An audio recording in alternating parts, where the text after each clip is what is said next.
I don't know, the size of a bladder of something very small, I presume. Because we traveled anywhere, he always kept a pop bottle with him in the car. So I would not be totally surprised with that. I have other stories too that are, yeah, but that's okay. Go ahead. No more. Carry on. What other story? Well, when I went to school in 2001, she met me with the non-Presbyterian Rye and Seven when I got to the door at 9:30 at night, and we would have a drink, and she would tell me about the jazz scene in Vancouver in the 30s and 40s. And it was wonderful. Wow. It was so cool. We just hung out. Mom was great with jazz, and if you look back in the room there, you see the word Cavalcade magazine. And she, during the war, Grandma McLean and her and Jean, and they had a troupe. And Mom kind of moved on. She sang with them, and she also sang individually. And she would, she sang. She was a mistress of ceremony. You see the picture over there.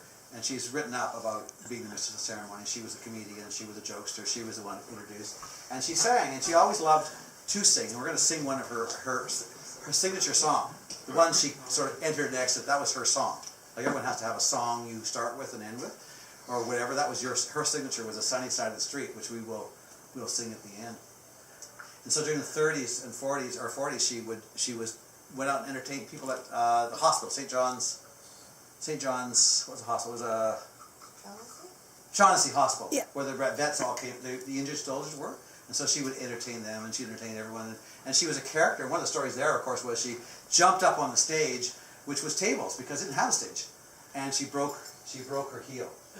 Yes. And she broke her heel, and she kicked off her shoes. She probably told you guys that story. Yes. She kicked off her shoes, and her mother was so upset. She said, well, what do you expect? Want me to just walk around like, you know?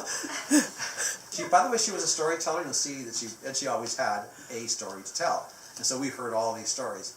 And so you would go back in the room and look at her Cavalcade book. You'll see that, and on the slideshow you see her singing, and she was an entertainer. My dad was also a saxophone player, and her mom's sister Jean sang with my dad. And how they met first time was, she loved dancing. My mother would love dancing, and as you all know, she always, from Kiwanis, she loved to dance, and she would play down the inlet all day long, which was her playground, and she had the boyfriends with the car and the boat. And she used to sail up and down the inlet up to Wigwam Inn, and there you see some of the pictures on there of doing acrobatic stuff. That's how they entertained people in boats coming in. And they said they give us money. So they're like, how was your idea? So they're like, oh, look at the natives! I don't know, or whatever it was, she would do that. And so she would be up there with Haddon. He had the car. This is during the 30s, so not many people had cars and boats. But Haddon was wealthy, and somehow she got the wealthy boyfriends, and she would. That's what she did. So she would.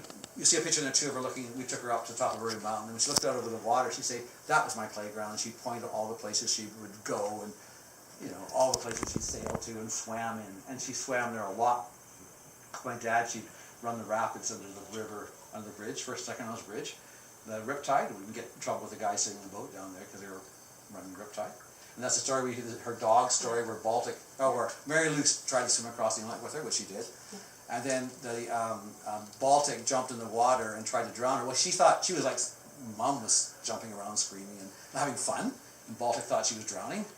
So Baltic, that's a big collie, jumped in. One of them jumped in and put her head, his paw on her head. Which wasn't what she wanted. He thought he was saving her. Anyways, you'll see, that was her story. So she would tell stories of that. So Inlet was really important in her growing. Inlet was very important in her growing years. And so was her family. And where I was going somewhere with that, and we'll stop there. Back to the poem. So we're going